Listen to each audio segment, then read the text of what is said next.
Assalamualaikum warahmatullahi wabarakatuh. Teman-teman, ketemu lagi kita di video Tembako Daily File Chapter 3 dengan judul Raja Urung Datuk Berempat Daily bagian kedua ini. Di video sebelumnya telah kami utarakan bahwa setelah si Raja Hitam mangkat, maka Guru Patimpus kembali ke Pekan, menetap di sana dan menikah dengan anak Raja Ketusing. Dari pernikahannya ini dikaruniai 7 orang anak. Kemudian didengarnya bahwa di Aji Jahe telah terjadi perang saudara. Patimpus cemas dengan nasib Jalipa yang berada di sana. Dia pun menyusul. Nah, bagaimana kelanjutan dari perjalanan Patimpus ini? Tapi sebelum kita lanjutkan ceritanya, ada baiknya teman-teman semua silakan subscribe, like, share, dan komen video ini. Oke, mari kita lanjutkan. Tidak berapa lama kemudian, di Karo terjadi huru-hara. Guru Patimpus cemas dengan nasib kakek moyangnya, Jalipa yang berada di sana. Dia pun menyusul menuju ke Kaban. Sampai di Aji Jahe, waktu itu sedang terjadi perang saudara. Guru Patimpus berhasil menyelesaikan huru-hara tersebut. Akhirnya ia dinikahkan dengan Boru Sinu Haji dan menetap di Pelawi rumah tanduk Aji Jahe. Dari pernikahannya ini dikaruniai 2 orang anak bernama si Janda yang menjadi raja di Aji Jahe dan si Gelit atau Bagelit. Tak berapa lama timbul lagi kerusuhan di Batu Karang. Guru Patimpus berangkat ke sana. Lagi-lagi ia berhasil menyelesaikan kerusuhan tersebut. Di sini dia menetap dan dinikahi dengan Boru Sinu Haji lagi yang menetap di Pelawi rumah Tersek dan dikaruniai 2 orang anak bernama si Aji, kemudian menjadi perbapakan Perbaji, dan si Raja Hita yang dirajakan di Kampung Durian, Langkat Hulu. Pada suatu ketika ia mendapat kabar bahwa Jawi bangsa Said datang dari negeri Jawa berdiam di Kota Bangun. Masyarakat Kota Bangun memberinya gelar Datuk Kota Bangun namanya, seorang ulama besar yang cukup disegani. Nama aslinya adalah Syekh Said Muhammad Ibnu At-Tahir Al-Jufri.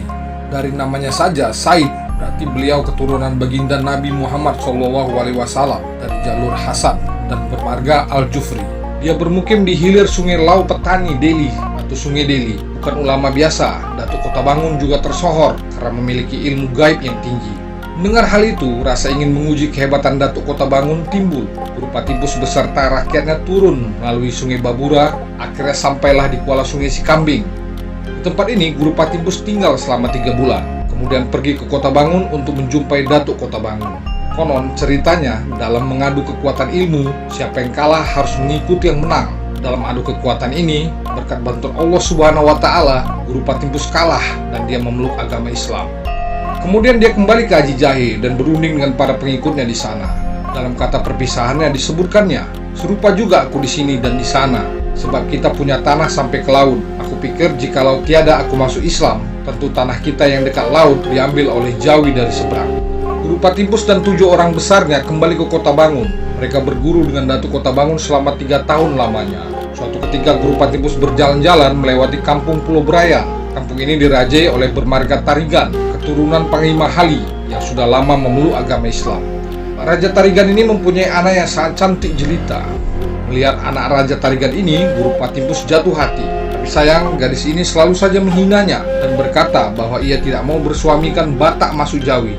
Mendengar kata-kata itu, Patimpus kecewa. Lalu diguna-gunanya gadis itu hingga tergila-gila dengannya. Raja Tarigan merasa sedih.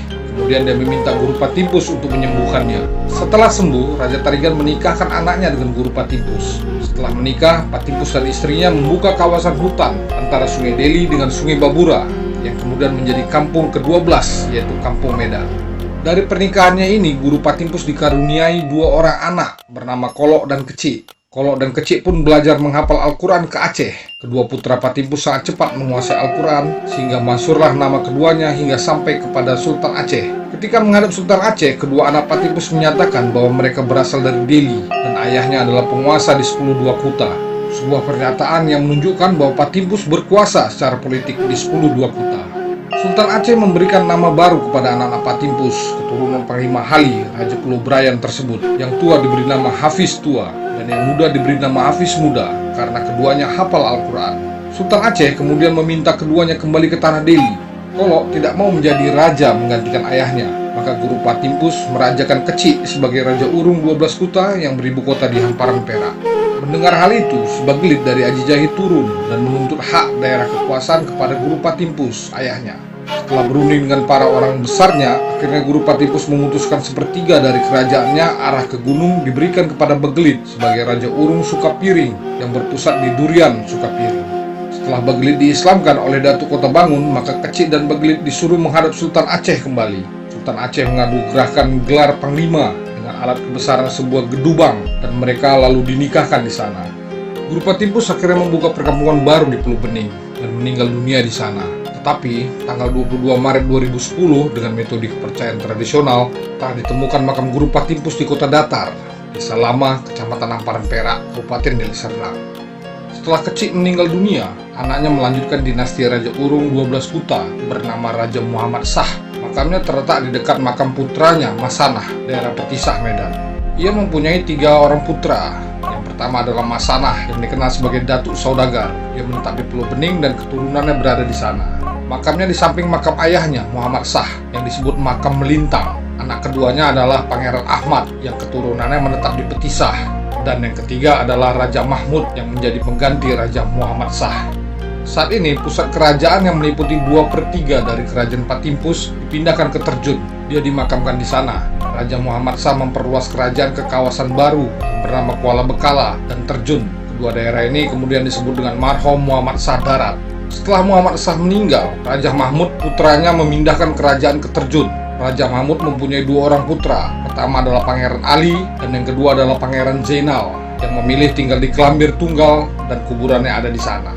Setelah Raja Mahmud meninggal, kerajaan Urung 12 Kuta digantikan oleh anaknya, Raja Ali yang memindahkan ibu kota ke kawasan Bulu Cina.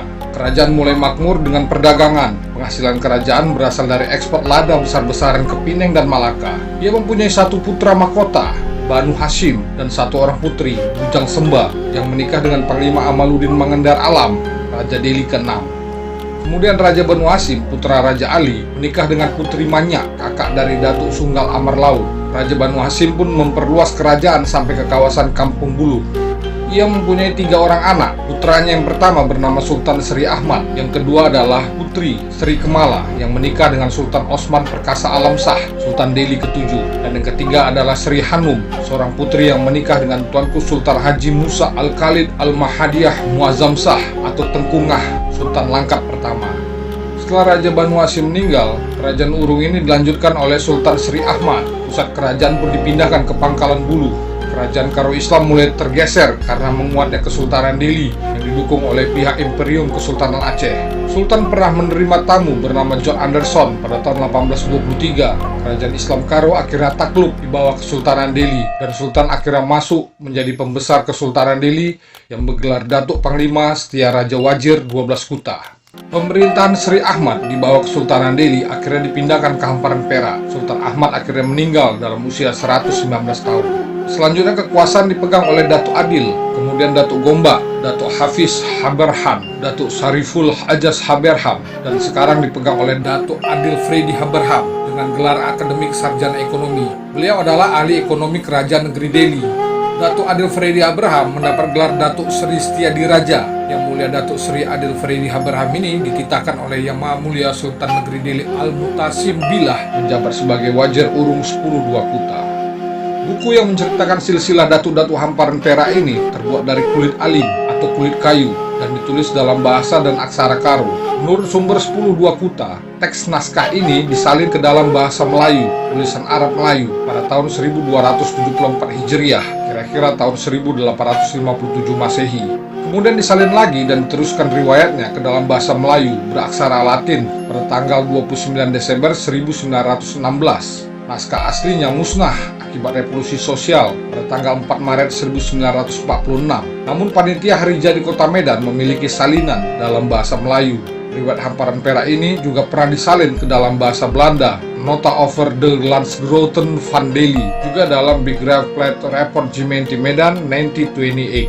Setelah Sibaglit mangkat, kerajaan Urung Sukapiring dilanjutkan oleh Mara Umar, kemudian Shah Nabab, Datuk Tajib, kemudian Datuk Malat, Datuk Kahar, Datuk Rastam.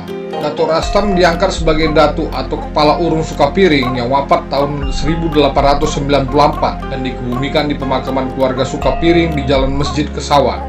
Ia bergelar Sri Indra Asmara.